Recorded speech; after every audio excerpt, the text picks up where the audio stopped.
Chapter 401 Empress Adeline 1. Luna's magic granted me the first peaceful sleep I'd had in months. When I woke, sunlight filtered through the curtains of my bedroom, casting a warm glow that felt almost foreign after nearly a year in darkness. For a moment, I simply lay there, savoring the sensation of safety. The peace was short-lived. A message awaited me downstairs. I'd been summoned to the imperial palace by the Empress herself. The Empress?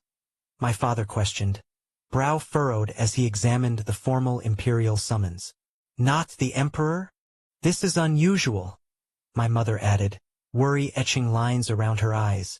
What could Empress Adeline want with you specifically? I shook my head. I'll find out when I get there. My parents exchanged concerned glances. They couldn't accompany me. The summons was explicit about that. After my mysterious 11-month absence, the thought of me disappearing into another powerful institution clearly unsettled them. I'll be fine, I assured them, though I understood their concern. The imperial family wasn't known for subtlety when displeased. I'll be back before dinner. The imperial car arrived precisely at the appointed time, sleek, black, and humming with protective enchantments. Standing beside it was a face I recognized immediately. The same imperial knight who had accompanied Cecilia yesterday. Likely her personal guard, and the one who had retrieved me during the sophomore ball incident. Our history wasn't exactly friendly. Mr. Nightingale, please get in, he said, his voice carrying unexpected respect. I nodded and slid into the luxurious rear compartment while he took the front passenger seat. As we pulled away from my family's penthouse, I studied the knight through the privacy partition. His posture remained perfectly rigid, a testament to his training. You speak with respect, I remarked, breaking the silence. He met my eyes in the rearview mirror. You are worthy of such respect, he replied simply. I am Nate Macmillan, fortunate enough to serve as an imperial knight. We met during the sophomore ball under less than ideal circumstances. I don't blame you for that, I said, watching his reaction. You were following orders. Thank you, Nate responded, his shoulders relaxing slightly. I must say, I'm amazed by how much you've grown these past months. He hesitated before adding, whatever happened beyond the northern border, it changed you fundamentally. His sincerity was evident, but I only offered a curt nod in response. The well of miasma wasn't something I cared to discuss with anyone, least of all an imperial knight with direct access to the royal family. Nate didn't press further. Silence settled between us as the city transformed around us. Residential towers giving way to governmental districts, then to the heart of Avalon where the imperial palace dominated the skyline. I'd visited once before for Cecilia's 16th birthday with my family. The palace remained just as I remembered, a sprawling complex of traditional and modern architecture, surrounded by gardens that defied the natural seasons. Guards stationed at precise intervals watched our approach with calculated indifference. Their uniforms marked them as regular palace security. That was something, at least. We're to visit the Empress's palace first, Nate explained as we passed through multiple security checkpoints. The imperial palace wasn't a single structure but a collection of connected palaces, each dedicated to different functions. The Empress's palace sat in the eastern quarter, designed to catch the morning light. We arrived at a vast garden that sparked immediate recognition. This was where the Empress had tea with Lucifer in the novel, her favorite garden, carefully temperature-controlled to maintain perfect conditions year-round. Cherry blossoms bloomed alongside winter roses, an impossible coexistence made reality through imperial magic and technology. At the center of this botanical impossibility sat Empress Adeline, sipping tea with regal poise, Cecilia's mother. The resemblance was unmistakable, the same delicate features, though Adeline's carried the subtle marks of maturity. Where Cecilia's eyes burned crimson like fresh blood, her mother's gleamed silver, clear as mountain crystal. By sovereign standards, she wasn't particularly powerful, only peak ascendant rank, likely the weakest among the continental rulers. Yet Emperor Quinn had married her purely out of love, if the stories were true. In a world where political marriages were the norm, Their genuine affection had become something of a romantic legend. "Come, sit." Adeline smiled warmly, gesturing to the chair opposite her. Nate bowed deeply and withdrew without a word, leaving us alone. I noticed the absence of guards, unusual for an imperial meeting. "Greetings, Your Majesty." I bowed formally before taking the offered seat. The table between us held an ornate tea service, steam rising gently from a pot painted with scenes of ancient battles. Adeline hummed, her silver eyes studying my face with undisguised interest. "I understand why my daughter fell for you. Your appearance certainly meets the standard, though that's rarely enough to capture Cecilia's attention so completely." "Thank you, Your Majesty," I replied evenly, accepting the cup of tea she poured. Not even flustered by imperial attention. "She must have quite the time with you," Adeline remarked, seeming more like a playful mother-in-law than the Empress of Slatemark. Mother-in-law. I caught myself before that thought could fully form. Bold thinking there, Luna teased in my mind. The Empress wasn't wrong about my appearance, though. Arthur was handsome. Not at Lucifer's level, nor even matching Ren, Jean, or Ian, but certainly well regarded in this world. I'd inherited those features along with his body. "May I ask why I was summoned?" I ventured after taking a polite sip of the tea, floral with a hint of something more potent beneath. "I wanted to meet the boy who captured my daughter's heart so completely that she threatened to invade both the Umbervale Covenant and the Shadow Seekers," Adeline stated matter-of-factly, watching for my reaction. My eyes widened before I managed to compose myself. The cup nearly slipped from my fingers. Did Cecilia really almost start a war over me? The thought was staggering, though not entirely surprising given her reaction when Rachel had prevented her from visiting me during my coma.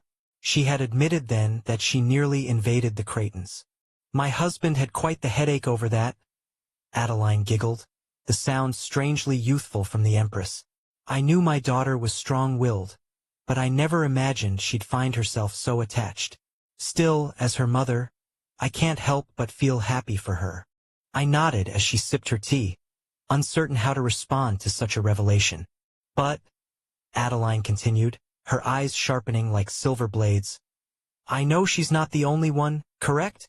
My sources tell me there are 3 others with similar claims on your affection." "Yes, Your Majesty," I admitted. There was no point lying to the Imperial Intelligence Network. "An honest response," she acknowledged, meeting my gaze directly. "Refreshing." In that instant I felt it. Pressure. Immense, crushing pressure that descended without warning. I could almost hear the metaphysical beat of her sword heart as my body was completely suppressed under her power. My muscles locked. My lungs struggled to expand. Even my blood seemed to slow in my veins. Even now, I can't hope to match her, I realized. Despite everything I'd gained in the well of miasma, the gap in mana rank remained too vast for this to be anything resembling a fair fight. "You've grown remarkably strong," Adeline noted, her voice unchanged despite the pressure she exerted. "In the span of 11 months, you've progressed farther than most mages achieve in decades. In terms of potential, you more than deserve my daughter's attention." The pressure eased slightly. "But Arthur, I don't care about that. My daughter isn't a prize to be claimed simply because you deserve her and the other 3. I remained silent, listening carefully as the pressure gradually receded. My hand trembled slightly as I set down my teacup, the only visible sign of the strain I'd experienced. She opened her palm, guiding mana to her fingertips. It coalesced into a perfect red rose, vivid and delicate, a demonstration of control rather than raw power. "Love is beautiful," Adeline said softly, her expression softening as she gazed at the flower. "You taught my daughter true love, not the obsessive fixation I feared she would develop. For that I am grateful. However," she crushed the rose in her hand, petals crumbling to dust that scattered in the artificial breeze. "I cannot allow her to be harmed," she stated, her eyes dangerously bright. "And you hurt her deeply when you left. It pained me to see my daughter crying night after night while she waited for you. For her, you are everything. What does your Majesty wish?" I asked directly, straightening my posture despite the lingering heaviness in my limbs. Break up with her, Adeline said, her voice gentle but firm, before she falls deeper. Rip the bandage off now, while she can still recover. I apologize, but I cannot, I replied with a respectful bow. As I looked up, I found a sword hovering at my throat. Not wielded by the Empress but by a Nighthawk, one of the Imperial assassins, who had materialized from the shadows. His blade wrapped in astral energy, humming with lethal intent. I stared at the glowing weapon without flinching, feeling its heat against my skin. Is it because you want the Empire? Adeline asked casually, taking another sip of tea as if discussing the weather rather than my potential execution. No. I shook my head, careful not to move against the blade. Then why refuse? She pressed. Why risk your life for this? Because I love her, I answered simply. With all my heart. Adeline paused, then waved her hand.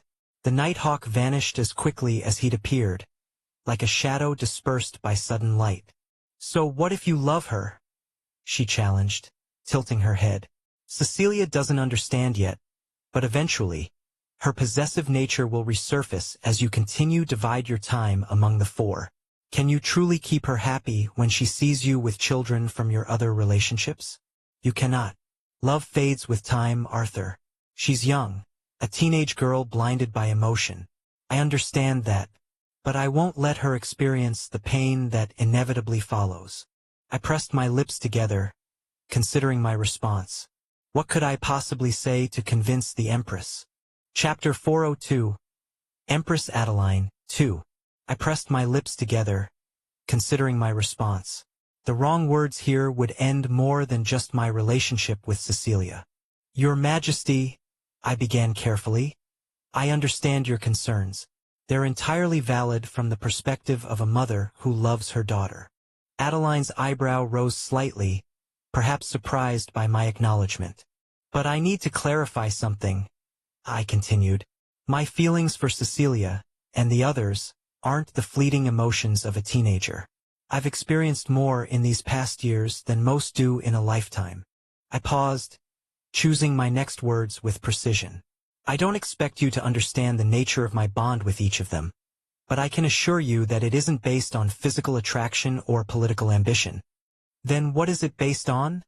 She challenged. Love? The kind poets write about? The kind that fades when tested by time and circumstances? No, Irraplia. The kind that's been tested already. The kind that survived separation, danger, and uncertainty. The kind that's rooted in understanding who they truly are, beyond titles and appearances. I leaned forward slightly. I know your daughter, Your Majesty. Not just Princess Cecilia Slatemark, but Cecilia herself. I know her strengths and her flaws. I know her temper and her kindness. I've seen her at her best and her worst. And I love her completely. And you can say the same for the others? Lady Rachel, Princess Seraphina, and Lady Rose. Her silver eyes narrowed skeptically. Yes, I said without hesitation. Each relationship is unique, but the depth is the same. I would die for any of them without question. Words, Adeline dismissed with a wave of her hand. Pretty words from a boy. Then test me, I challenged, surprising even myself with my directness. Set any trial you wish. If my feelings aren't genuine, I'll walk away from Cecilia forever. A moment of silence stretched between us. The garden's artificial breeze rustled through carefully cultivated flowers, carrying their mixed perfumes across the space. You spent 11 months in what is essentially hell, seeing how much you grew, Adeline finally said, her voice softer. And your first concern upon return was seeing your family and those you love, not seeking power or recognition. I remained silent, recognizing it wasn't a question. She set her teacup down with deliberate precision. Tell me this. What would you do if Cecilia asked you to give up the others? The question struck at something I'd considered during my long months in the well of miasma. I would refuse, I answered honestly. Not because I love her less, but because it would fundamentally change who I am. And the man she loves is someone who keeps his commitments to all 4 women. A slight smile touched the Empress's lips. A dangerous answer to give her mother. But an honest one, I countered. Indeed, she nodded slowly. And what of children? The complications of multiple families? We've discussed it, I said, though we was stretching the truth somewhat. There will be challenges, certainly. But with proper communication and boundaries, it can work. Adeline studied me for what felt like an eternity, her silver eyes seeming to pierce through any pretense. Finally, she sighed. A sound of resignation rather than disappointment. You truly aren't after the Empire, are you? It wasn't really a question. No, Your Majesty. If anything, the political complications are an inconvenience I accept because of my feelings for Cecilia. Unexpected laughter bubbled from the Empress. An inconvenience. The power and wealth of the Slatemark Empire. An inconvenience. She shook her head, still chuckling. How refreshing. The tension in the garden decreased palpably as she refilled both our teacups. Very well, Arthur Nightingale. I won't oppose your relationship with my daughter. She raised a warning finger. But know this. If you break her heart, there isn't a place in this world where you could hide from me. I understand completely, I said, relief washing through me. I suppose you'd better, she smiled, the threat somehow more terrifying for its delivery with such warmth. Now, drink your tea before it gets cold. I complied, grateful for the momentary reprieve. The liquid seemed to wash away some of the tension that had built in my shoulders during our exchange. Now that we've settled that matter, Adeline continued, her tone shifting to something more conversational. There are things you should know about your absence. Beyond Cecilia's reaction? I asked. Yes. You seem to have quite the collection of powerful women in your orbit, Arthur. Her expression turned thoughtful.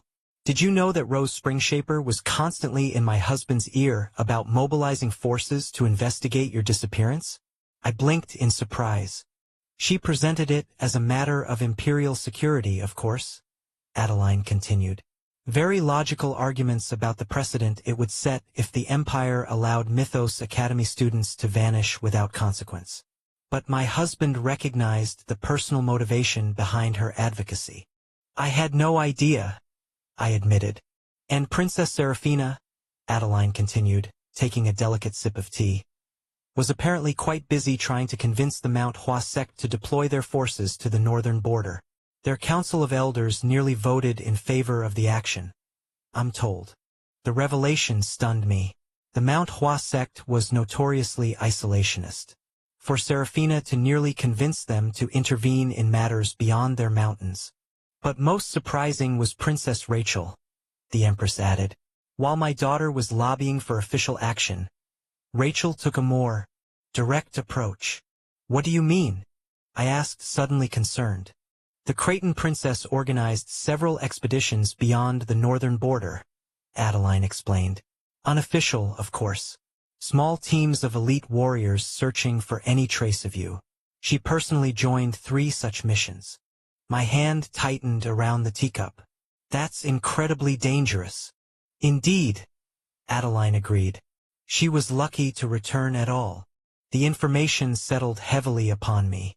While I had been fighting for survival in the well of miasma, these 4 women had been moving heaven and earth to find me, each in her own way using the resources and influence available to her. They love you, Arthur, Adeline said softly, each in her own way. It's not just my daughter whose heart is at stake. I know, I replied, the weight of responsibility pressing down on me more heavily than her earlier display of power had. I won't take that lightly. See that you don't. She glanced over my shoulder, her expression changing subtly. Speaking of which, I sensed a shift in the garden's atmosphere before I heard anything. A subtle change in the air pressure, the faint signature of multiple mana sources approaching, one of them intimately familiar. Mother, I've brought... Cecilia's voice halted abruptly. I turned in my seat to see her standing at the garden entrance, crimson eyes wide with surprise. Behind her stood 3 equally shocked figures, Rachel Creighton, her golden hair framing her elegant features, Seraphina of Mount Hua, serene despite her evident surprise, and Rose Springshaper, rubbing her eyes as if to confirm what she was seeing. Arthur, Cecilia breathed. For women, for relationships, for very different expressions of love. And me, caught completely unprepared for this reunion. Well, Empress Adeline said pleasantly, setting down her teacup with a delicate clink that seemed to echo in the sudden silence. Isn't this convenient? I believe you have some explaining to do, Arthur Nightingale. Chapter 403, 4 Pillars 1. Time seemed to freeze in the Empress's garden. The 4 women stood at the entrance, expressions shifting from shock to disbelief to something deeper, emotions too complex to name. Cecilia recovered first, her crimson eyes narrowing. Mother, what is the meaning of this? Arthur was supposed to be with his family today. Her voice carried that familiar edge of imperial command, though it wavered slightly. He was, Empress Adeline replied serenely. And now he's here. I thought you'd be pleased. I rose from my seat slowly, acutely aware of how this scene must appear. Having tea with the Empress while the 4 women who'd moved continents to find me stood watching. Arthur, Rachel breathed, her voice soft as always. The Creighton princess stepped forward, her movements graceful despite her obvious emotion. Unlike Cecilia's fiery nature, Rachel had always been the calm river, gentle on the surface but with undercurrents of tremendous strength. Her deep blue eyes searched my face, looking for changes. You're really back, she whispered, reaching out hesitantly, as if I might vanish at her touch. I am, I confirmed, taking her hand. I heard you led search parties into the Northern Territory. A faint blush colored her cheeks. You disappeared. What else was I supposed to do? Despite her gentle tone, possessiveness flashed in her eyes. The same quality that had once led her to isolate me during my recovery, keeping even Cecilia at bay. I couldn't just wait while you were in danger. Before I could respond, Rose stepped forward. The daughter of Marquis Springshaper had always been the composed one, her serene demeanor masking a brilliant mind and deep emotional currents.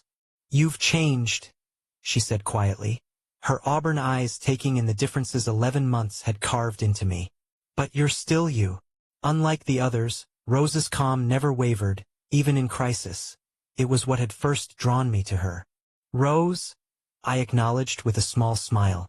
I'm told you nearly convinced the Emperor to deploy forces. It was necessary, she replied simply, her steady voice finally revealing a hint of the emotion she typically kept contained. You were worth it. She stepped forward with quiet grace and wrapped her arms around me, her movements deliberate and sure, so unlike the impulsive embraces others might give. I knew you would return, she whispered against my chest. But knowing didn't make the waiting easier. Over Rose's shoulder, I met Seraphina's gaze. The Mount Hua elven princess stood slightly apart, her posture rigid, her clothes impeccable as always. Of the 4, she had always been the most difficult to read, her expression schooled by years of sect discipline. Seraphina, I said softly. She inclined her head slightly, a formal acknowledgement that contrasted sharply with the others' emotional responses. Arthur, you look adequate, considering your circumstances. A smile tugged at my lips. Only adequate? I asked. Something flickered in her ice-blue eyes, a crack in her carefully maintained facade. You disappeared without adequate warning or explanation. 11 months, 3 days, and approximately 4 hours of absence. And you expect what, precisely? Celebration. Sera, Rachel chided gently. No, Seraphina continued, taking measured steps toward me. He should understand what his disappearance caused. The political complications, the emotional distress, the resources expended. With each word, she moved closer until she stood directly before me. Her face tilted up to mine, jade eyes burning with emotions her voice wouldn't express. The Mount Hua sect nearly broke 2 centuries of isolation policy, she stated flatly. Because of you. I heard. I nodded. Thank you for. The slap caught me by surprise, not for its force, which was considerable, but for the fact that Serafina, ever disciplined, ever controlled, had allowed herself such an emotional display. That, she said precisely, is for leaving. Then, in a movement so swift I barely registered it, she stepped into my arms, her forehead resting against my chest. And this is for returning. Her voice softened. Never make me worry like that again. She didn't cry. Mount Hua disciples rarely did, but the slight tremor in her shoulders told me everything her words couldn't. I became aware of Empress Adeline watching the scene with undisguised interest, her silver eyes taking in every nuance of our interactions. For once, I didn't care about the imperial scrutiny. The 4 women surrounding me, each so different, each so essential, were all that mattered in this moment. You all knew I was back? I asked, glancing between them. Cecilia told us last night, Rachel explained, her hand still holding mine. We came to the palace immediately, though some of us had other responsibilities to attend to first. Rose added with a gentle smile at Rachel, who had clearly dropped everything at the news. The sect granted me temporary leave, Serafina offered, stepping back to regain her composure. Given the unusual circumstances. Cecilia watched the exchanges with a complex expression. Part satisfaction at seeing our reunion, part the possessiveness I knew well. She had been the first to find me, after all. We agreed to meet this morning, she explained, moving to stand beside me, to discuss your return together. The slight emphasis on together was meaningful, a reminder of the agreement they'd apparently made during my absence. And now you found me having tea with the Empress, I acknowledged, understanding their confusion. A summons I arranged, Adeline interjected smoothly. I needed to assess certain matters personally. The 4 women exchanged glances, understanding dawning in their expressions. Mother, Cecilia began, a warning in her tone. Don't worry, dear, Adeline waved dismissively. Your Arthur passed with flying colors, though I do recommend you all find somewhere more private to continue this reunion. The Imperial Gardens have more ears than flowers. Rose nodded appreciatively at the Empress's discretion. Your Majesty is considerate as always. There's a private reception room adjacent to the East Garden, Cecilia suggested, her hand finding mine possessively. We can speak freely there. As we prepared to leave, Empress Adeline caught my eye. Remember what we discussed, Arthur Nightingale. I'll be watching with great interest. I understand, Your Majesty, I replied with a respectful bow. The 5 of us left the garden together, walking in a formation that had become natural even before my disappearance. Cecilia and Rachel on either side of me, with Serafina and Rose flanking them. Guards and palace staff stepped aside as we passed, eyes lowered respectfully, though I caught their curious glances. The reception room Cecilia led us to was opulent yet intimate, designed for small imperial gatherings rather than formal functions. As soon as the doors closed behind us, the carefully maintained composure of my 4 companions crumbled. 11 months, Rachel said, her voice finally breaking as tears welled in her eyes. Do you have any idea what that did to us? We thought you were dead, Rose added, her usual calm giving way to raw emotion. Each day without word was another day of grief. Forget grief, Cecilia interrupted. We nearly started wars. Plural. Serafina remained silent, but her ice-blue eyes never left my face, as if memorizing every detail to ensure I wouldn't vanish again. I'm sorry, I said, knowing the words were inadequate. I didn't have a choice. Rachel stepped closer, tears finally spilling over. You disappeared, Arthur. Without warning. Without explanation. Did you think our feelings for you would just fade away? We love you, Rose said simply, her directness catching me off guard. That doesn't change because you're gone. Do you understand what it means to love someone who might be gone forever? Serafina asked quietly. It's like living with a sword suspended above your heart. Every moment, every breath, wondering if this is when it falls. Cecilia said nothing, but her grip on my hand tightened almost painfully. I looked at each of them, the 4 pillars that somehow supported the impossible architecture of my life. different in almost every way, yet united in this one thing, their love for me. Feeling strong enough to reshape their lives, to risk war, to break isolation policies centuries old.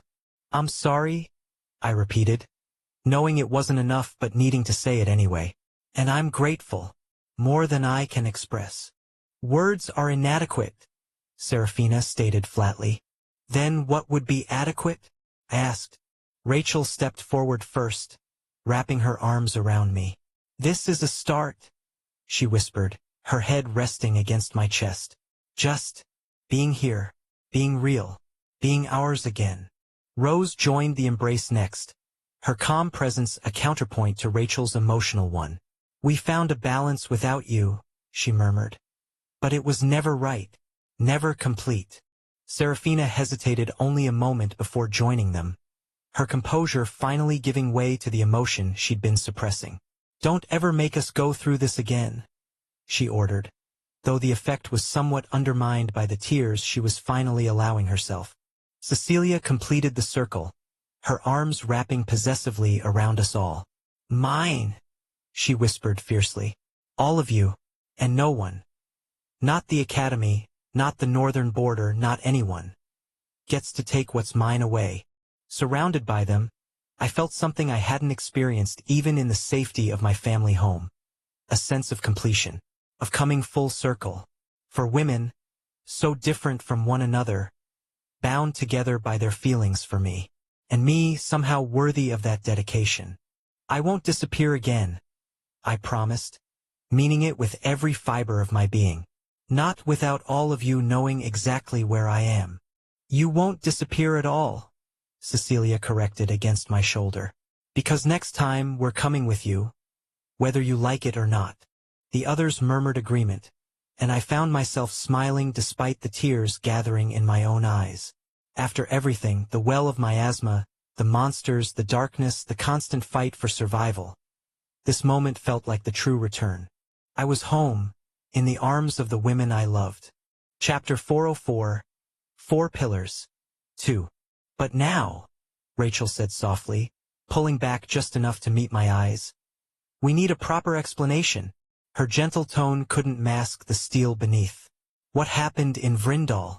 What took over you? Why did you disappear for nearly a year? Her voice cracked slightly. Please, tell us everything.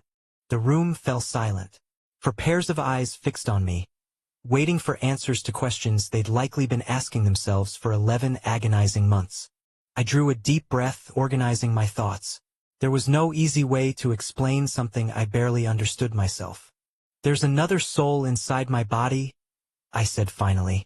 The words hung in the air for a moment. Rose's eyes widened, her usual composure momentarily shattered.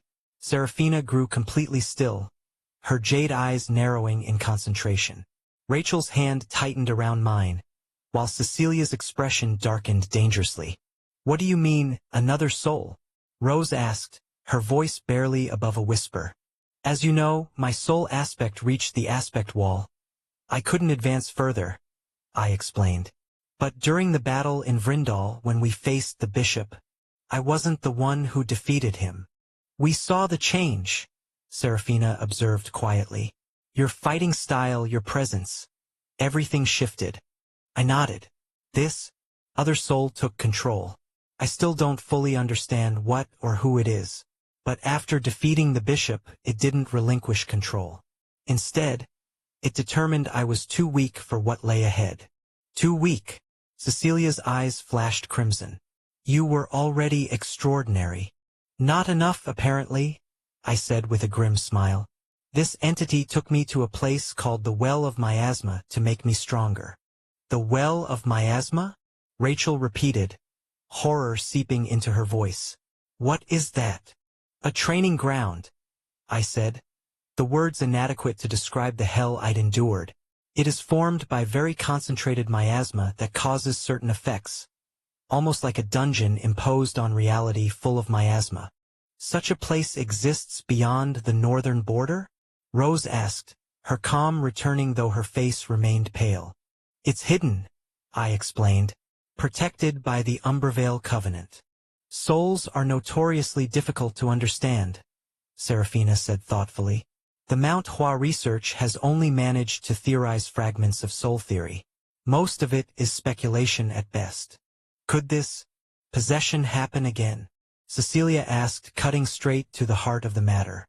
I hesitated, remembering the original Arthur's warning, that he would intervene at least once more in the future. Yes, I admitted finally. I believe it will.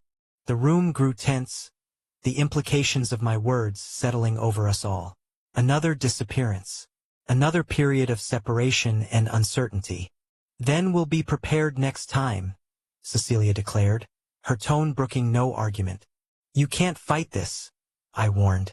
It's not something that can be stopped by conventional means. We're hardly conventional, Rose pointed out with quiet confidence. Rachel squeezed my hand. Whatever happens, we face it together now. No more secrets. No more solitary burdens. Serafina nodded in agreement. The sect teachings say that shared knowledge is the foundation of proper preparation. I looked at each of them. Their determination. Their unwavering support despite the strangeness of what I'd revealed. How had I earned such loyalty? Such love? Together, then, I agreed, knowing the original Arthur might have other plans, but unwilling to push away the connection I'd found with these four extraordinary women. Could you fill me in on everything that happened while I was gone? I asked, realizing how disconnected I felt from the world I'd left behind. Rachel's eyes lit up. Well, the Martial King became a senior professor at Mythos Academy. I blinked in shock. The Martial King? At Mythos? That is seriously insane, Luna commented in my mind. Couldn't help but agree. My master, the Martial King, was widely regarded as the strongest person in the world at this point in time. For him to take a teaching position was unprecedented. I heard he specifically requested the position, Rose added, her calm voice carrying a hint of curiosity. No one knows why. Other than that, we reached our third year at Mythos Academy, Rachel continued. Last year of our lower years before specialization begins. Lucifer Windward became the student council president, Rose said. Rachel was originally slated to become vice president, but she declined the position. Too busy searching northern territories, Rachel admitted softly. So I took the position instead, Rose finished. I nodded, recalling the Academy's strict rule that the president and vice president had to be of opposing sexes. With Lucifer as president, the vice president had to be female.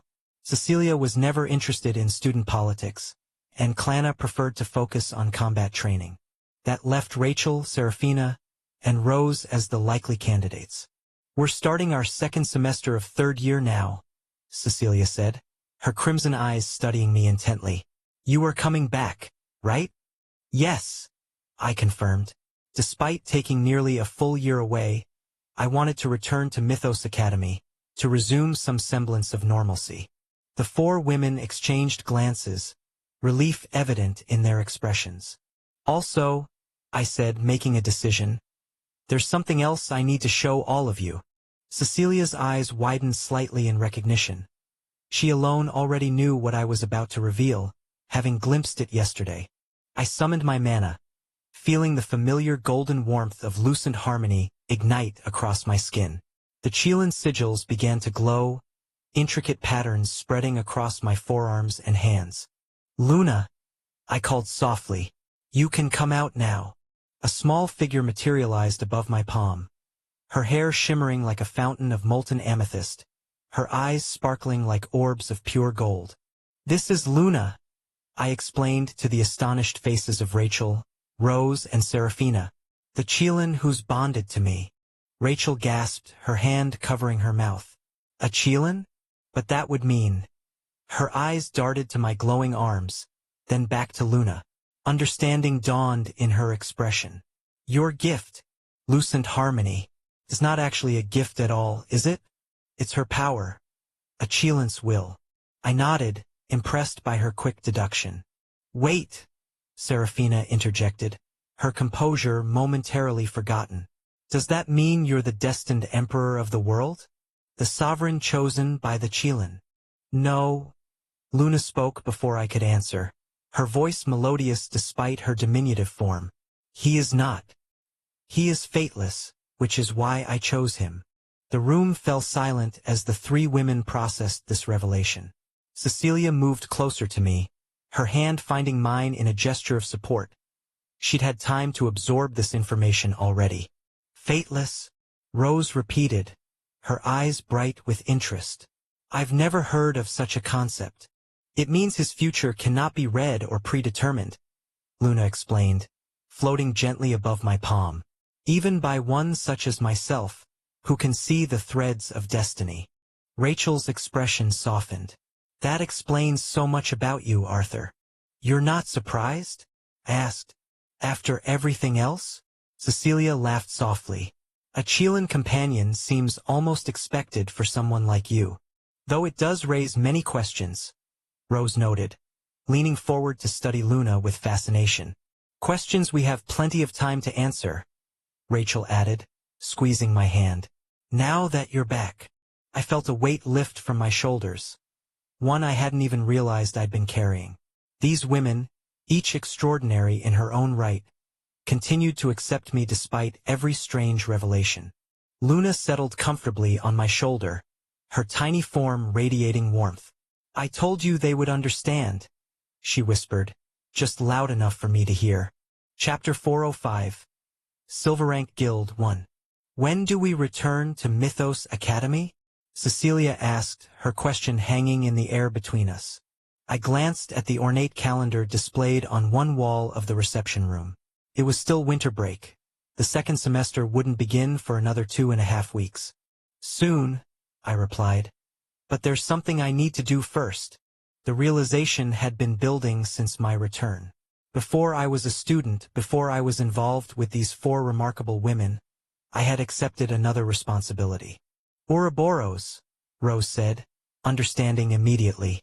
You've been gone almost a year. I nodded. As the guildmaster, I can't just reappear and not check in. There must be 1,000 issues that have built up in my absence. Elias has been managing things, Rose offered. We kept an eye on the guild when we could. It's grown considerably.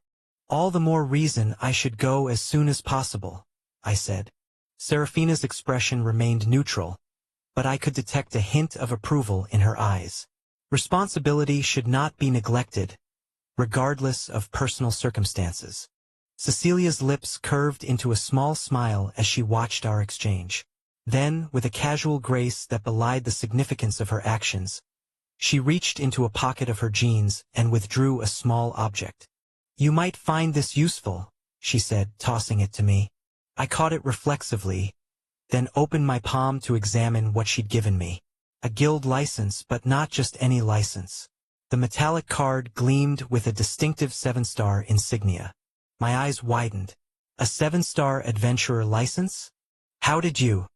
Your defeat of the bishop in Vrindal, Cecilia explained simply. I had it processed through official channels. All quite legitimate, I assure you. I stared at the license in disbelief. 7-star adventurers were never given to those who hadn't ascended beyond the wall. Of course, I was an exception in which I could beat those who had gone beyond the wall without doing so myself, but regardless, there was no precedent. This is...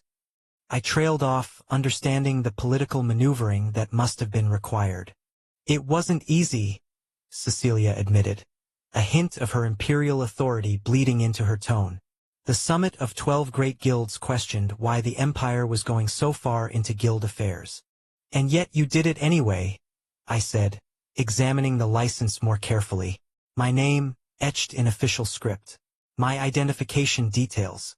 And those 7 stars, each representing a level of achievement and authority few ever attained. Use it well, Cecilia said, her eyes meeting mine. The unspoken message was clear. This was more than a gift. It was a tool, one she expected me to wield effectively. Thank you, I said, understanding the weight of what she'd done. The empire rarely involved itself in guild affairs. For the princess to intervene personally would have caused ripples throughout the political landscape. It was the least I could do, she replied with a casual shrug that didn't quite mask her satisfaction. Rachel leaned over to examine the license. 7 stars, she murmured. You know what this means for Ouroboros, don't you? I did. A guild's ranking was influenced by its highest-ranked member. With a 7-star adventurer as guildmaster, Ouroboros would instantly qualify to become a silver-ranked guild, opening doors to contracts, territories, and resources that had previously been beyond our reach. When will you go? Rose asked practically. Today, I decided. The sooner I re-established my presence at the guild, the better. I should be back by evening. The 4 girls exchanged meaningful glances before nodding in silent agreement. Go, Cecilia said, a hint of reluctance beneath her imperial tone. Your guild needs you. We'll catch up later, Rachel added with a gentle smile. You have responsibilities to attend to. And so I made my way to Ouroboros alone, thoughts racing ahead to what might await me. 11 months was a long time for any organization to function without its leader, especially one as young and ambitious as our guild. As I approached the building, I noticed immediate changes. The modest structure I'd left behind had expanded considerably, with new wings extending from the central hall. The insignia above the entrance gleamed with fresh polish, the serpent devouring its own tail now rendered in more elaborate detail. No way, a familiar voice exclaimed as I neared the entrance. Elias emerged from the building, eyes widening in disbelief. He rubbed them vigorously, as if clearing a hallucination. You're alive, boss. Of course I am, I replied with a slight smile, pulling out my license. The 7 stars caught the sunlight, drawing Elias's stunned gaze. Anyway, we have work to do. Come to my office now. He nodded quickly, falling into step beside me. As we walked through the main hall, I noticed significantly more members than before, at least triple our previous numbers. Some wore the Ouroboros emblem proudly on their armor or clothing, while others worked at stations I didn't recognize. Guild Master, Elias said, his voice lowered. We should get both Vice Guild Master and Ms. Reka. Reka? I questioned, catching something in his tone.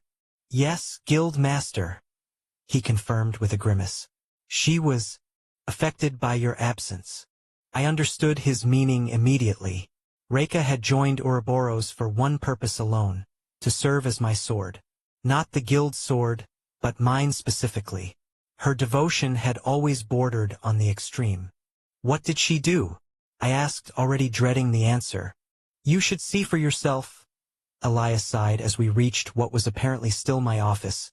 Despite the new furnishings and expanded floor space, we stepped inside, and he immediately sent messages to summon Callie and Reka. They arrived within minutes. Callie first, her confident stride unchanged despite the new, more practical attire she wore. Gone were the flashy accessories, replaced by functional gear that spoke of someone who'd spent more time in the field than behind a desk. I was sure you died, she stated bluntly, leaning against the doorframe with calculated casualness that didn't quite mask her relief. About time you showed up, Arthur. Of course not, I replied, matching her nonchalance. Death would be too inconvenient right now. A smile tugged at her lips. 11 months without a word. And that's the best you've got? I've been running this place into the ground in your absence, you know? Somehow I doubt that, I countered, noting the guild's obvious growth. She's reached the wall, Luna informed me privately. Give her a few months, and you'll have another 7-star adventurer in your ranks. That was excellent news. Callie had always been exceptional, but to reach the wall in such a short time spoke volumes about her potential. I'm sure she could pass the advancement test now, I thought, but I don't want to attract too much attention from the 12 great guilds yet. After all, integration rankers with 7-star licenses were practically unheard of. And despite our growth, we were still far from being able to challenge the diamond rank guilds. Our banter was interrupted by the soft click of the door. Reka entered with fluid grace, her movements economical yet elegant. She wore simple attire, black training clothes with minimal embellishments, but it was her presence that caught my attention. This level of growth, it was beyond exceptional. It was ridiculous. Absolutely ridiculous. She figured it out. I realized with growing amazement. She had discovered how to use her gift to its fullest potential. I activated Soul Vision and Seraphim's Embrace simultaneously, peering deeper into her essence. The cursed script written across her skin glowed in my enhanced perception, intricate patterns that rewrote the very rules of her existence. How ridiculous! I thought, a smile forming despite myself. When Reika's eyes met mine, the carefully maintained composure she normally wore cracked completely. Her lips parted in disbelief, eyes widening with an emotion so raw it was almost painful to witness. "Arthur," she whispered, using my name instead of my title. For a heartbeat, she remained frozen, as if afraid I might vanish if she moved. Chapter 406, Silver Rank Guild 2. Then, in a display that clearly shocked Callie and Elias, Reika crossed the room in 3 swift strides and threw her arms around me. Her embrace was fierce, desperate, like someone who had been drowning finally reaching the surface. "You came back," she murmured against my shoulder. "You actually came back." I stood stunned for a moment before awkwardly returning the embrace. This was not the Reika I remembered, the woman who maintained professional distance and spoke primarily in terms of duty and service. When she finally pulled away, there was a hint of embarrassment in her eyes, but no regret. "Forgive my impropriety," she said, regaining some of her usual demeanor. "I worried for you." Worried. Callie scoffed. That's the understatement of the century. She nearly killed herself trying to find you. Reika shot Callie a rare glare before turning back to me. "When you disappeared, I searched. When the trail went cold, I trained. I needed to be stronger. Strong enough that next time, I could follow you anywhere." The devotion in her voice was unmistakable. Not to Ouroboros, not to some abstract ideal of duty, but to me personally. In Reika's world, I was the center, the purpose around which everything else revolved. "I found your research notes," she continued, a hint of pride entering her voice, "about cursed script applications and theoretical limits. I implemented your theories. I studied her more carefully. The script I could see with my enhanced vision was both brilliant and dangerous, modifications that pushed her capabilities far beyond normal limits. The cost must have been tremendous." "You took an enormous risk," I said quietly. "Those theories weren't meant to be applied without supervision." A soft smile touched her lips. "For you, any risk is acceptable." The simple declaration hung in the air, its implications unsettling. Reika's dedication went beyond loyalty or even friendship. It was absolute, unconditional. Callie cleared her throat loudly. "Now that the touching reunion is over, maybe we can discuss how our supposedly dead guild master returns with a 7-star license?" She pushed herself away from the wall, circling my desk with deliberate steps. "While you were off doing whatever in the northern wilds, we've been building something here." She tapped a folder on my desk. "Guild membership has tripled. Contract revenue is up 450%. We've expanded into new territories and established training facilities. We've even negotiated alliances with 3 minor guilds. All according to your contingency plans," Reika added, her voice soft but no longer without emotion.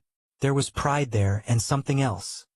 A warmth when she looked at me that hadn't been present before my disappearance. I raised an eyebrow. "Contingency plans? The ones you left in your private files?" Callie smirked. "Did you think we wouldn't crack your encryption eventually? Please. You were gone 3 months before we accessed everything." 2 months and 14 days, Reika corrected, a hint of smugness in her tone. "I broke the primary encryption. Callie handled the secondary layers." I couldn't help but smile. "I'm impressed." "You should be," Callie retorted. "Now about your mysterious resurrection and that fancy 7-star license. Care to explain?" I leaned back in my chair, considering how much to reveal. "It's a long story." "We've got time," Callie challenged, crossing her arms. 11 months worth, in fact. Reika moved to stand slightly behind my chair, close enough that I could sense her presence, a silent statement of her position by my side rather than across from me. "Before I explain," I said, picking up the folder Callie had indicated. I want to know everything that's happened here. As I flipped through the documents, even my expectations were exceeded. The growth wasn't just in numbers, it was strategic, methodical. Ouroboros had expanded in exactly the directions I would have chosen, sometimes implementing plans I'd only theorized about. You've done remarkable work, I acknowledged, looking up at both of them. Both of you. Callie shrugged, though she couldn't quite hide her pleasure at the recognition. Someone had to keep this place running. We preserved what you built, Reka said simply. For your return. There was something in her tone, absolute faith. She had never doubted I would come back, even when others had given up hope. I continued examining the reports, one figure in particular catching my attention. These qualification scores, I murmured, looking up at Callie. She grinned. Yeah, we've been busy. The Guild Authority conducted their quarterly assessment last week. And, I prompted. And we're on the verge, she replied. With our current metrics, we'd qualify for silver rank status. But with your return and that 7-star license. Her eyes gleamed with ambition. I nodded slowly, understanding the implications. Bronze rank guilds were common, hundreds operated throughout the continent. Silver rank guilds were considerably rarer, commanding respect, resources, and territory that bronze rank could only dream of. With my return and this license, I said, placing the 7-star card on the desk, Ouroboros will become a silver-rank guild immediately. The statement hung in the air, heavy with significance. It wasn't just advancement, it was transformation. Silver rank meant entry into a different realm of power and influence. It meant the 12 great guilds would finally take notice of us. Silver rank, Callie repeated, a slow smile spreading across her face. From the lowest bronze to silver in less than 2 years. That has to be some kind of record. The fastest previous advancement was 4 years, 3 months. Reka supplied, her hand coming to rest lightly on the back of my chair. We'll have halved that. I looked between them. Callie with her fierce ambition. Reka with her unwavering devotion. They had taken what I started and elevated it beyond expectation, waiting for my return to take the final step. Then it's decided, I declared. Tomorrow we formally apply for silver rank status. Today, I paused, allowing myself a moment to appreciate how far we'd come. Today we prepare. There's much to discuss about the future of Ouroboros. The future I had planned before my abduction, and the new possibilities that now stretched before us with my return and this 7-star license. A gift from a princess that would change everything for our guild. The serpent was rising, just as I had always intended. Before we dive into guild business, Callie said, settling into one of the chairs across from me. There's something else you should know about your devoted sword over there.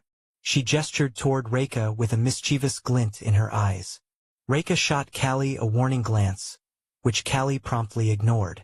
Our Reka here has been quite busy outside of guild activities, Callie continued. Tell him, or should I? When Reka remained silent, her lips pressed into a thin line, Callie grinned broadly.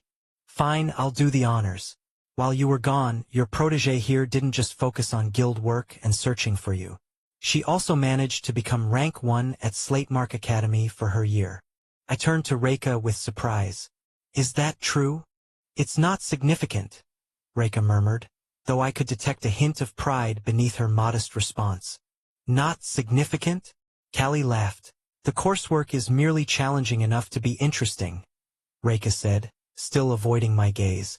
I had to occupy my mind somehow while searching for you. I studied her more carefully. Slatemark Academy was among the most prestigious educational institutions in the Empire, second only to Mythos Academy in terms of difficulty and reputation. To rank first in her year was an extraordinary achievement, especially while simultaneously helping to run Ouroboros and conducting searches for me. That's remarkable, Reka, I said sincerely. Truly impressive work. The effect of my praise was immediate and striking.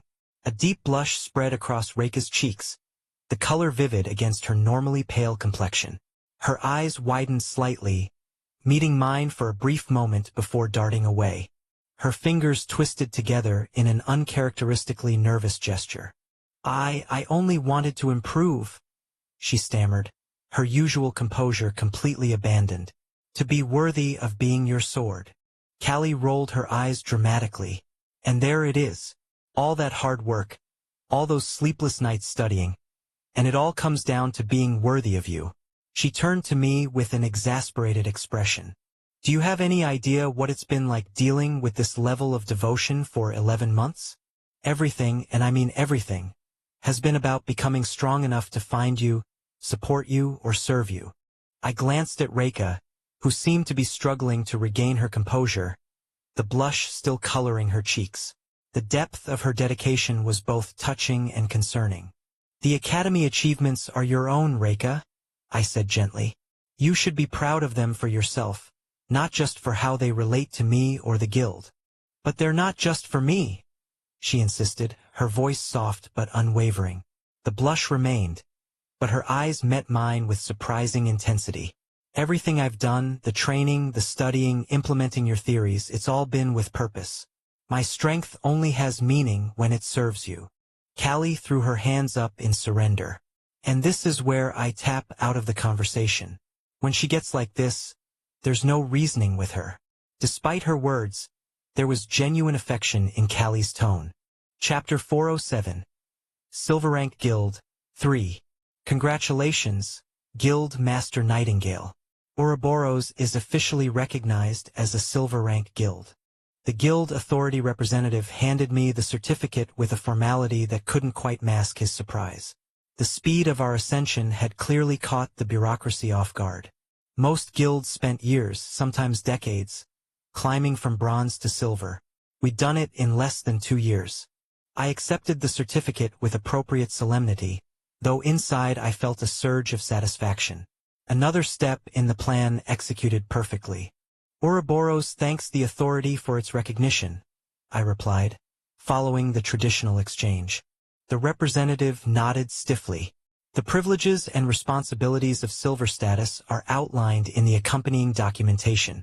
Your guild territory rights have been expanded accordingly. He hesitated before adding, the authority expects Ouroboros to uphold the standards befitting its new rank. The unspoken warning was clear. Our rapid rise had raised eyebrows. We would be watched closely.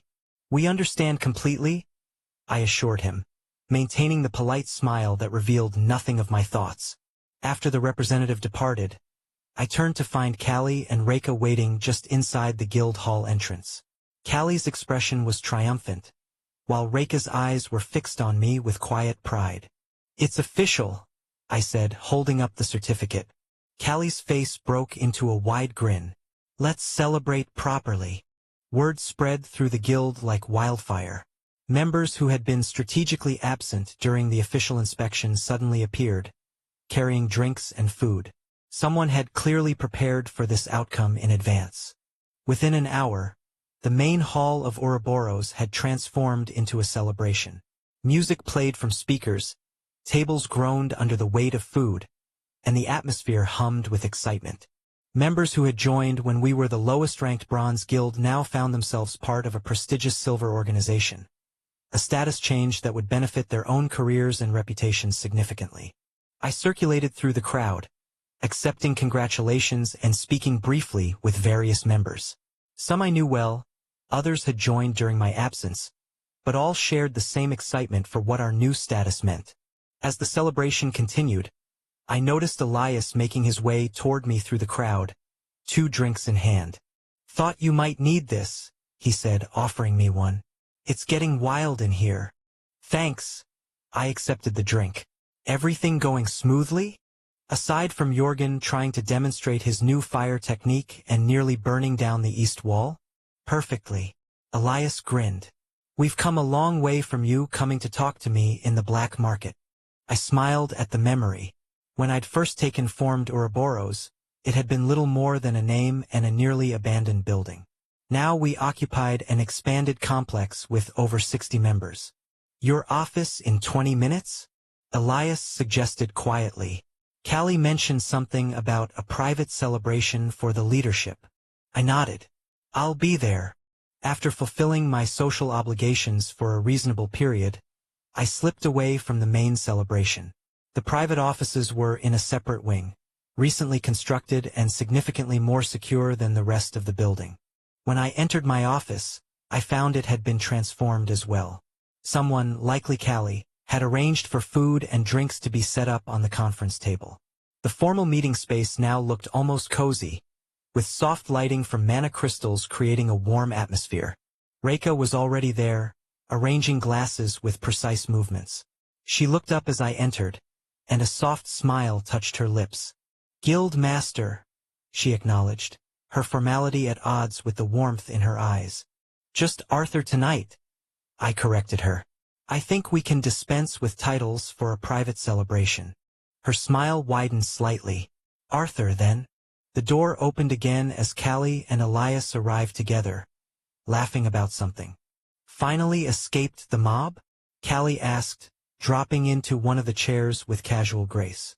At 18, she carried herself with the confidence of someone much older, a natural leader who had stepped up remarkably during my absence. "Barely," I admitted, taking a seat at the head of the table. "They're certainly enthusiastic." "They should be," Elias said, placing a small wooden box on the table. "Silver rank changes everything for most of them."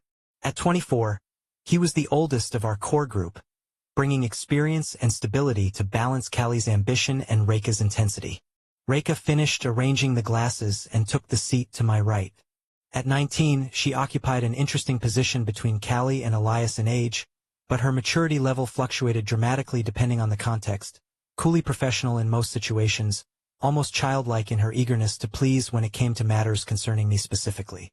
"A toast," Callie proposed, filling the glasses with what appeared to be actual Silverfrost wine, an expensive vintage normally reserved for nobility. "To the fastest bronze to silver promotion in history." "To Ouroboros," Elias added, raising his glass. "To our guild master's return," Reika said quietly, her eyes never leaving my face. I raised my glass as well. "To all of you. This wouldn't have been possible without what you built during my absence." We drank, and I noted with amusement that despite being the youngest at 17, I was somehow the de facto leader of this group of capable individuals. "So," Callie said after savoring her wine, "what's next? We've barely had time to absorb your return, and now we're already silver rank. Do we start working toward gold immediately, or consolidate our position first?" It was a good question. Consolidation, I decided. Silver rank comes with scrutiny. The 12 great guilds will be watching us now, especially with our unusually rapid promotion. "Agreed," Elias nodded. "Too much ambition too quickly makes enemies. We should focus on establishing our new territory rights," Reika suggested. "The Eastern District is now officially under our jurisdiction. And there's the matter of our new alliance opportunities," Callie added. "Several bronze guilds have already sent congratulatory messages that read suspiciously like partnership proposals." I leaned back, listening to their analysis with approval. Each brought a different perspective, a different strength to our leadership. "Open the box, Elias," I said, gesturing to the wooden container he'd brought. Elias smiled and flipped the latch. Inside were 4 silver pins, each crafted in the shape of Ouroboros' symbol, a serpent devouring its own tail. Unlike the standard member emblems, these were inlaid with small mana crystals that glowed with inner light. "Leadership insignias," he explained, removing them carefully. "I commissioned them when we first applied for silver status. One for each of us." He distributed the pins, and I examined mine with appreciation for the craftsmanship. The detail was exquisite, the materials high quality. "These are beautiful, Elias," I acknowledged. "Thank you." "It was my pleasure," he replied. "Consider it a welcome-back gift as well." We attached the pins to our clothing, a visible symbol of our core leadership group. "To the 4 pillars of Ouroboros," Callie declared, raising her glass again. "The visionary, the sword, the shield, and the foundation." She nodded to each of us in turn, me, Reika, herself, and Elias. Reika's cheeks colored slightly at being publicly acknowledged as my sword, but she raised her glass with the rest of us. As the evening progressed, the conversation flowed easily between guild business and more personal matters. Callie regaled us with stories of difficult clients during my absence. Elias described how they'd acquired the funding for the building expansion through a particularly clever contract negotiation. Reka spoke less, but when she did, it was usually to provide precise details the others had forgotten. The door opened, and a tall woman with crimson hair entered. Carrie Milton carried herself with the easy confidence that came from years near the pinnacle of the adventuring world. "Sorry I'm late," she said, taking the remaining empty seat. "Had to finish up some paperwork with the authority. They had questions about my guild affiliation, as usual." "Trying to poach you again?" Callie asked with a grin. "Always." Carrie shrugged, helping herself to a glass of wine. "The diamond guilds can't understand why a 7-star would choose silver. Or bronze, as we were until today. Now the guild is finally worthy of your presence," I said, raising my glass in her direction. Carrie's sharp eyes assessed me thoughtfully. "And you've become a worthy guild master in terms of strength as well, it seems." She tapped her own 7-star license. "Not any your age is carrying one of these." "An honor I didn't seek," I replied honestly. "The best ones never do," she countered with a knowing smile. "I've seen enough posturing glory seekers to last several lifetimes. That's why I joined Ouroboros in the first place." She raised her glass. "I will never regret that decision." "Your expertise has been invaluable," Elias acknowledged, "especially with training the newer recruits." Carrie nodded.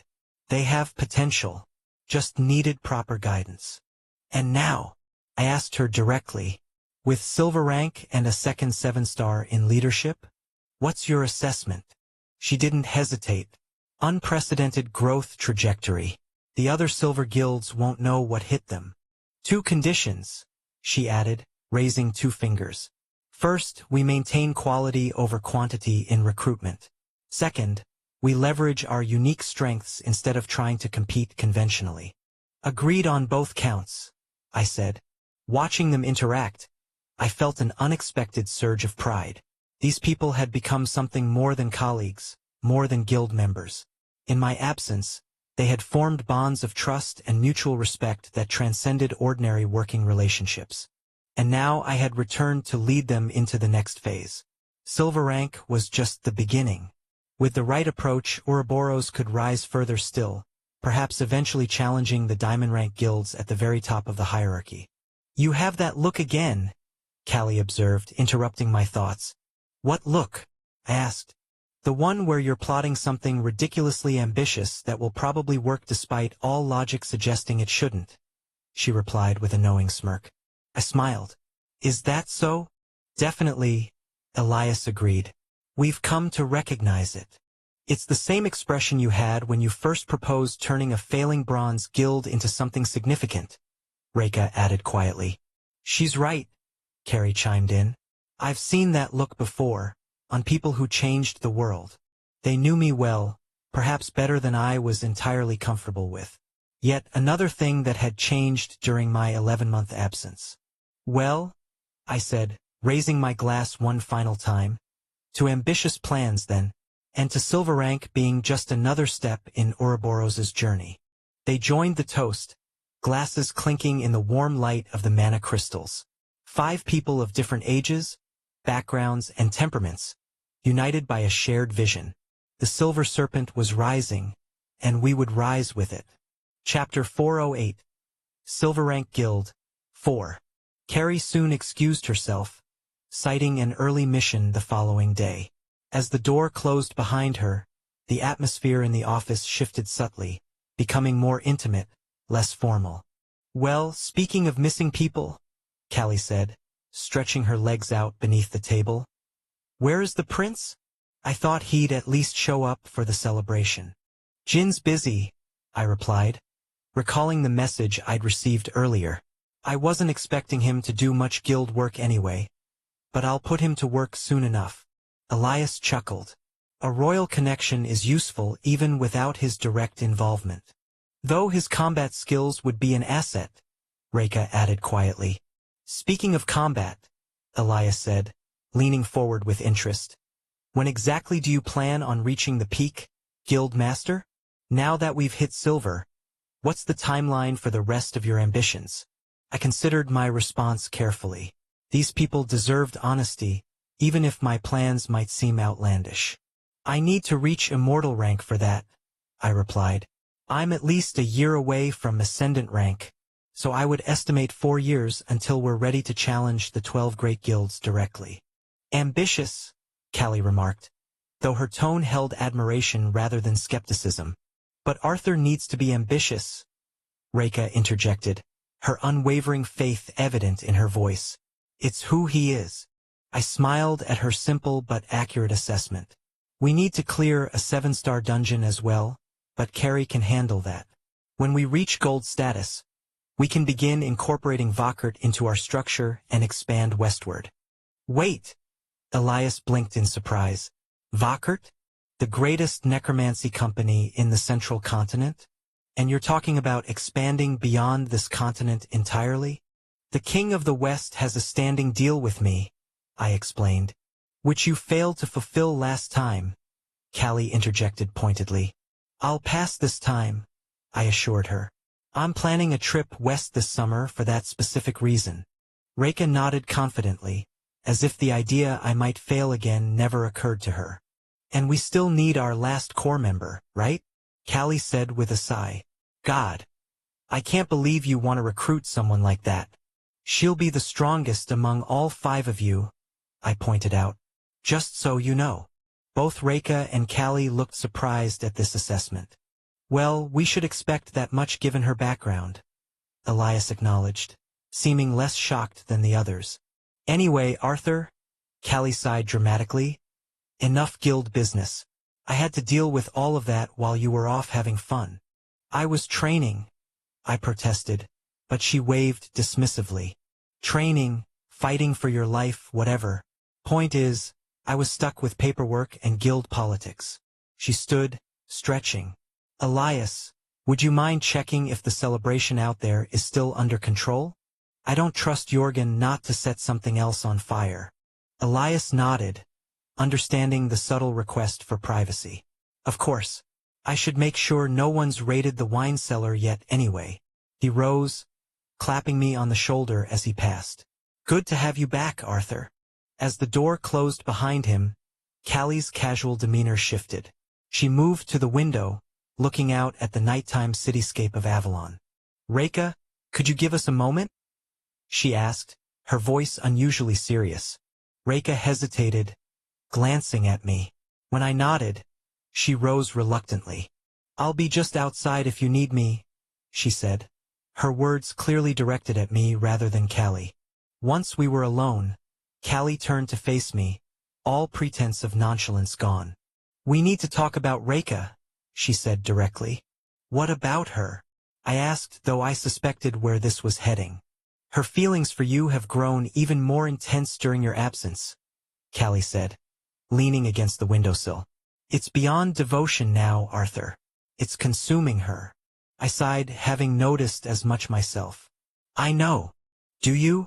Callie chalenged. Because she's rebuilt her entire existence around you. Everything she does, the training, the studying, those dangerous modifications she's made to herself. It's all for you.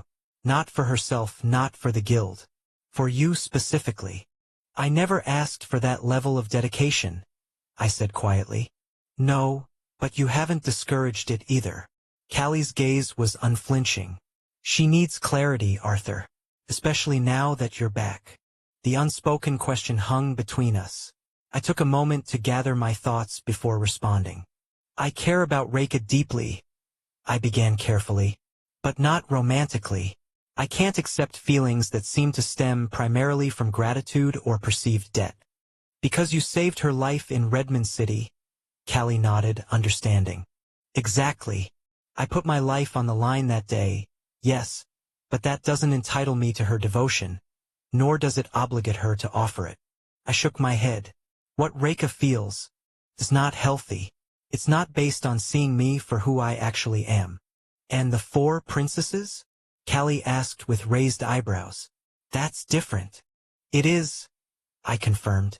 They see me clearly, flaws and all. Their feelings developed over time, through shared experiences both good and bad. There's balance there. Callie studied me for a long moment before sighing. You need to tell her, then, clearly. No room for misinterpretation. I know, I agreed. And I will. But tonight is for celebration. That conversation deserves its own time and space. Callie nodded, seemingly satisfied with my response. Fair enough. Just don't wait too long. Every day you delay makes it harder for her. I understand, I said. Thank you for bringing this to my attention. A hint of her usual smirk returned. Someone has to keep you honest, Guild Master. With that, our private conversation concluded. Callie moved to the door, opened it, and gestured for Reika to return. I should check on the main hall myself, Callie announced. Can't let Elias have all the fun. She shot me a meaningful glance before departing, leaving Reika and me alone. Reika closed the door quietly behind her, then turned to face me. In the softer lighting of the office, she appeared younger than her 19 years. A reminder that despite her strength and abilities, she was still finding her way in the world. Is everything all right? She asked, a hint of concern in her voice. Yes, I assured her. Callie just wanted to discuss some guild matters privately. Reika nodded, accepting my explanation without question. She moved to the window where Callie had stood earlier, looking out at the city. Avalon looks different at night, she observed. Peaceful, despite all the dangers we know exist within it. I joined her at the window, maintaining a respectful distance. Appearances can be deceiving. Not always, she replied, turning to look at me directly. Sometimes what you see is exactly what exists. Pure and uncomplicated. The subtext wasn't difficult to understand. I chose my next words carefully. Reika, your growth during my absence has been remarkable. The cursed script implementation alone shows innovation I hadn't thought possible.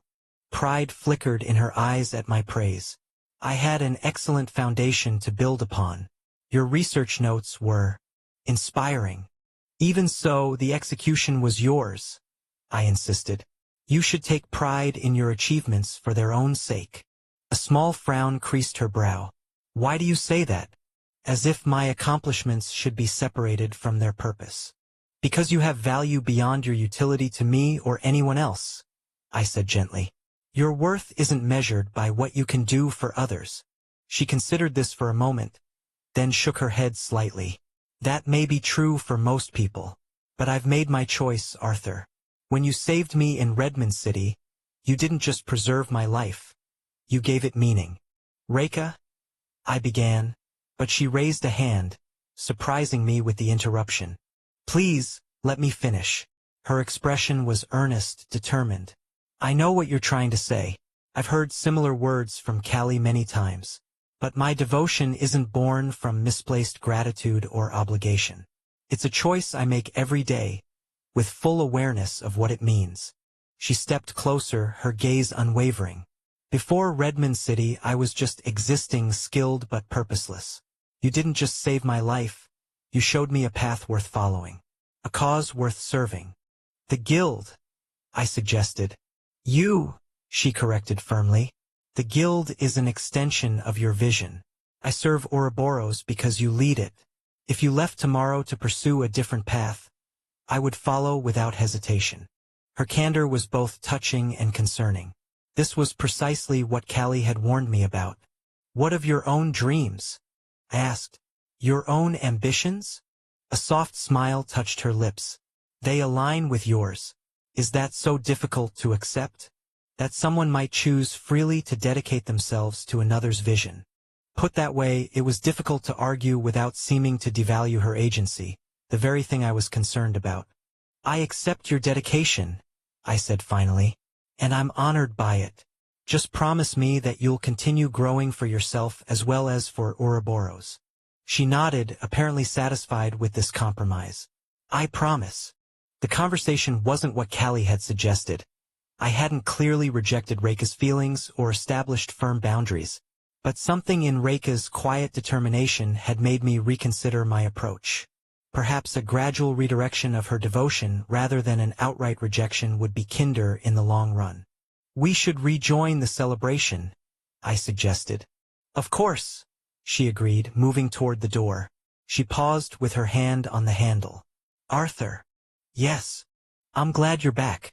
Not just for myself but for all of us. Ouroboros needs its heart. With that, she opened the door, ready to return to our silver rank celebration and whatever future awaited our rapidly rising guild. Chapter 409. Return to Mythos 1. Winter break finally drew to a close. I'd spent these precious weeks balancing my time between dates with the 4 girls, reconnecting with my family, managing Ouroboros' transition to silver rank, and somehow catching up on 11 months of missed schoolwork. Now it was time to return to Mythos Academy. Despite everything that had happened, despite the power I'd gained and the experiences I'd endured, I still wanted to complete my lower years at the institution. There was something to be said for finishing what you started, even when you'd outgrown it in many ways. I hadn't been back on campus for more than a minute when a message found my phone, delivering a summons from Headmaster Eva. No surprise there. Disappearing for nearly a year without explanation wasn't something the administration would simply overlook, regardless of my standing. The headmaster's office remained unchanged, the same elegant furnishings, the same artifacts of power displayed with casual indifference to their worth, the same imposing desk behind which Eva Lopez regarded me with thinly veiled exasperation. "Welcome back, Rank 1, she said, her tone dripping with sarcasm. "To what do we owe this honor of having such an illustrious student return to us?" "Please, Headmaster," I replied with a smile. "A bit too much sarcasm, don't you think?" "Fine," Eva conceded, leaning back in her chair. Her violet eyes narrowed as she studied me. "What the hell did you do over break, Nightingale?" "What do you mean?" I asked innocently. She made a dismissive gesture, twirling her fingers in the air. "I'm not stupid, you know. You're different. Your mana signature, your presence, even the way you carry yourself." Her penetrating gaze met mine directly.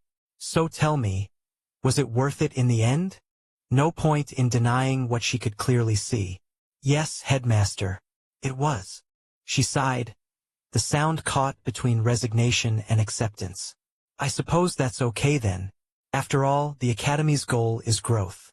You found it outside our walls, but the result is what matters." "Thank you for understanding," I replied, genuinely appreciative of her pragmatism. "What choice do I have? I don't want to lose such an incredible talent," she admitted, her violet eyes shimmering with subtle power.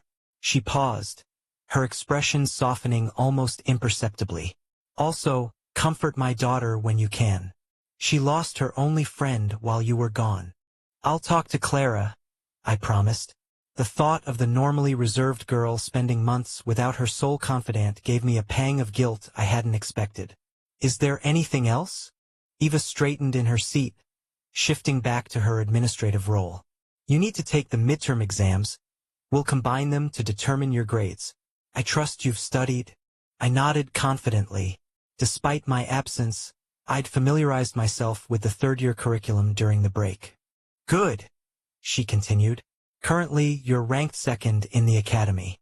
Lucifer overtook you because of the Inter-Academy Festival results. If you want to reclaim the top position, do it during the Sovereign's Tournament at the end of the year," she added.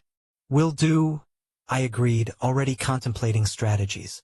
Eva brushed back a strand of her navy blue hair, her expression turning curious. "Have you visited your various masters yet?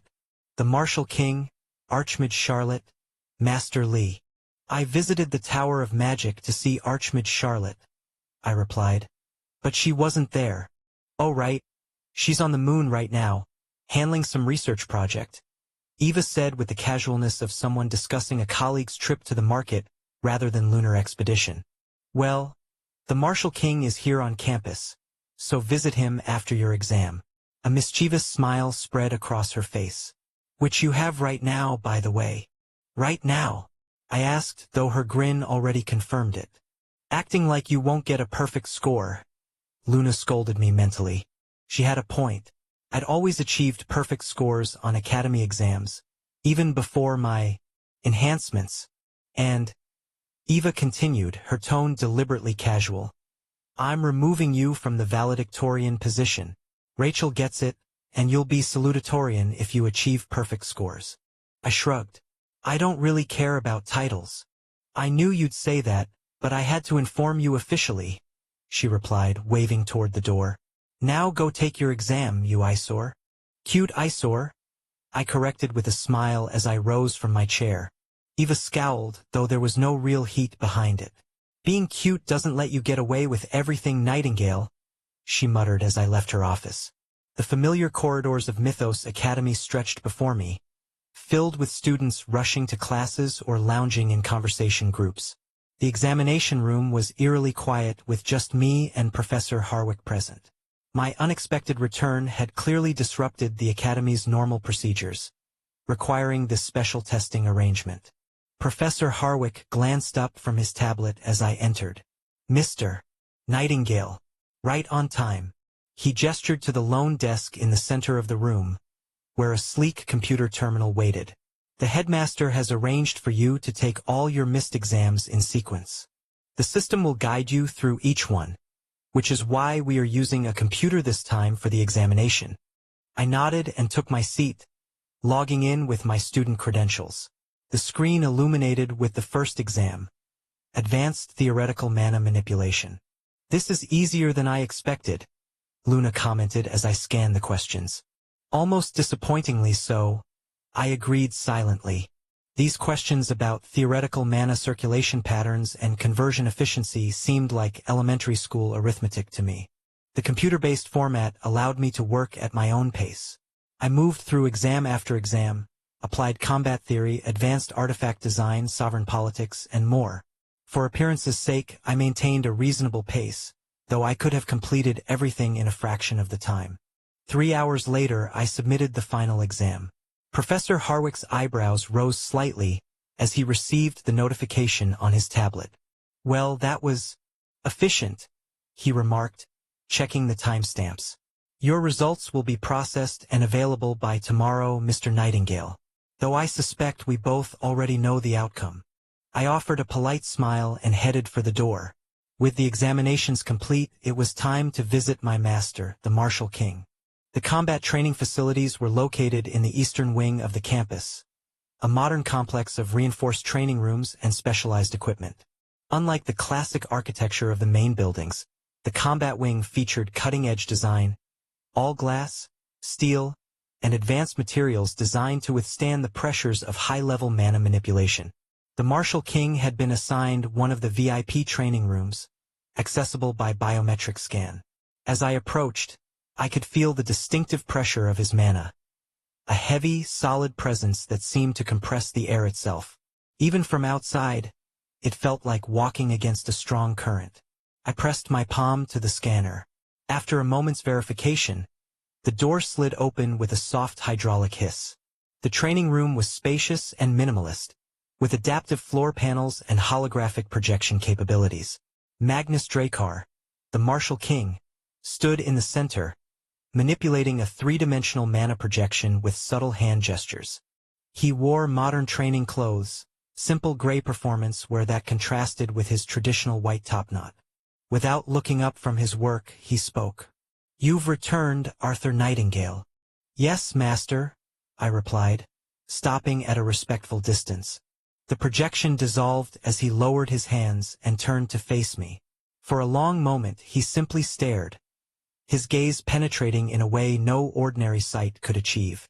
I felt his mana brush against mine, a master's assessment of his student. Suddenly, his eyebrows rose in genuine surprise. What did you do? He asked in shock before controlling his expression. Instead, he brought out his sword. Duel me now. Chapter 410. Return to Mythos. 2.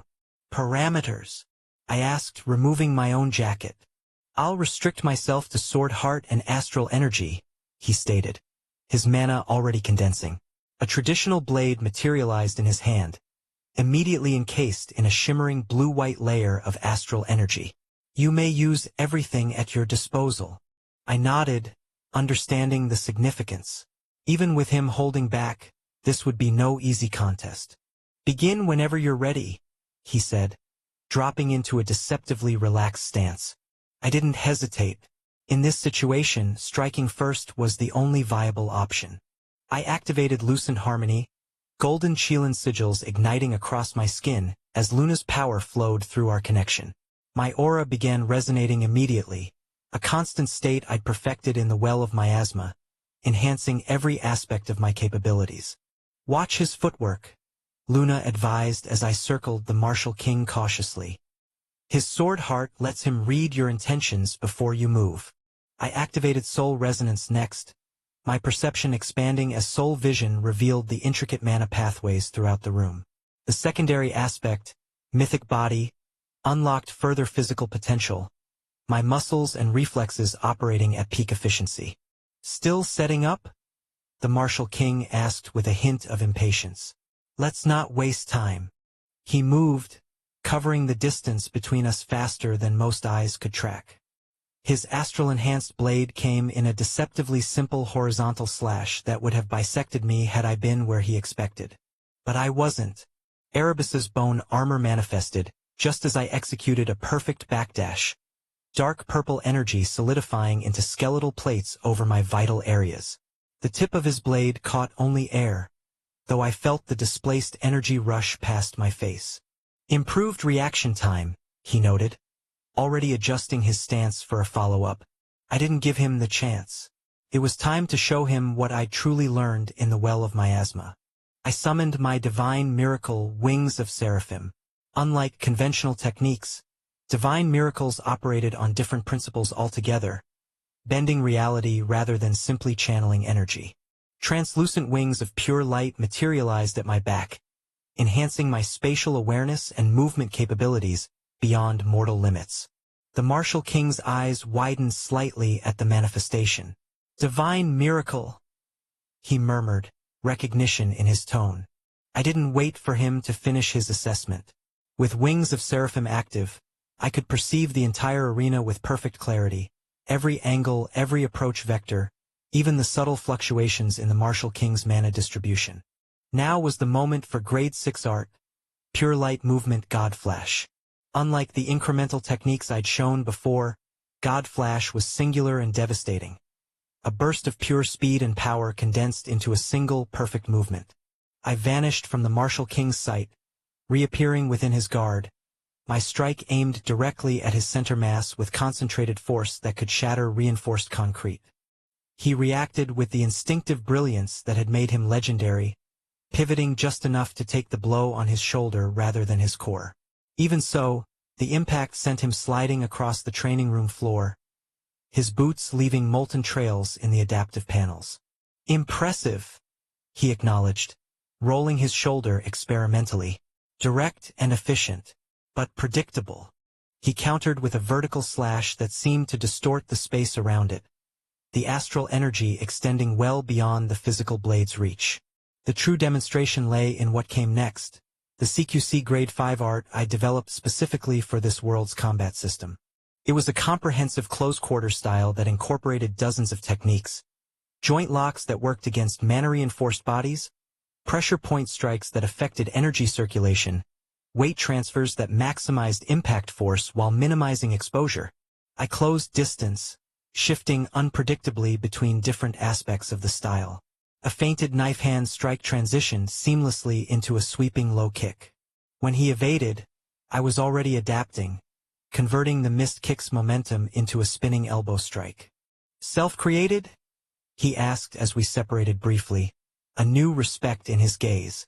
Adapted, I replied, already planning my next move. He countered with a thrust so precise it should have pierced my defense, but I rotated at the last possible moment, the blade passing through the space between my arm and torso. My palm struck toward his wrist, not to disable, but to disrupt the mana flow to his weapon. For the first time, I saw genuine surprise in his expression as he felt his astral energy waver momentarily. Magnus nodded, acknowledging my response with a teacher's approval. Then he shifted, his stance becoming more aggressive. "Enough warm-up," he declared, his astral energy intensifying around his blade. The Martial King nodded, acknowledging my response with a teacher's approval. Then he shifted, his stance becoming more aggressive.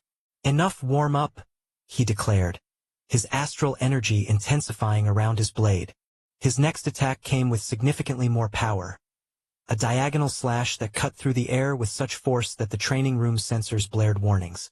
This was still only a fraction of his true capability, but it was clear he was escalating the test. I needed to respond in kind. I accessed memories I'd deliberately kept buried. The weeks of starvation training at Mount Hua sect under Master Li. The gnawing emptiness, the hallucinations, the way my body had consumed itself from within. Those experiences had forged something in me, an understanding of emptiness that made deep dark manipulation possible. It was time for the second movement of my grade 6 art, Hollow Eclipse. Where God Flash represented perfect speed and precision, Hollow Eclipse embodied overwhelming power. 11 elemental energies began to gather: fire, water, earth, wind, lightning, metal, wood, light, chaos, order, and deep dark. The first 10 formed 2 distinct layers around my right arm, while spots of deep dark manifested in the gap between them. The completed technique resembled a spiraling eclipse of multicolored energy, with points of absolute darkness scattered throughout its structure.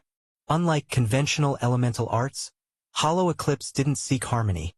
It weaponized the inherent conflicts between the elements, creating a constantly destabilizing force. Magnus' expression grew serious as he sensed the building power. "Show me," he commanded, reinforcing his astral-enhanced blade with additional layers of protection. Without warning, I launched forward, abandoning defense entirely for an all-out assault. Hollow Eclipse surrounded my arm as I struck directly at his astral-enhanced blade. The collision was spectacular. The training room sensors blared warnings as our energy output exceeded safety parameters. The protective barriers around the arena glowed white-hot as they struggled to contain the overflow. For a moment, we were locked in stalemate, neither giving ground. The Martial King's face showed intense concentration as he fought to maintain his weapon's integrity against my assault. The 11 elements in Hollow Eclipse attacked his blade from multiple conceptual angles simultaneously, some disrupting its frequency, others interfering with its structure, the deep dark spots creating minute vacuums that pulled at the astral energy's cohesion. Then, with a sound like shattering glass, a crack appeared in the astral layer surrounding his physical sword. The crack spread rapidly, branching outward like lightning across the sky. With a final surge of effort, I pushed forward, and the astral enhancement shattered completely, leaving the Martial King holding only the physical blade beneath. He disengaged immediately, the monitoring systems around us powering down automatically, their emergency protocols triggered by our exchange. For several seconds, neither of us spoke. I maintained my combat stance,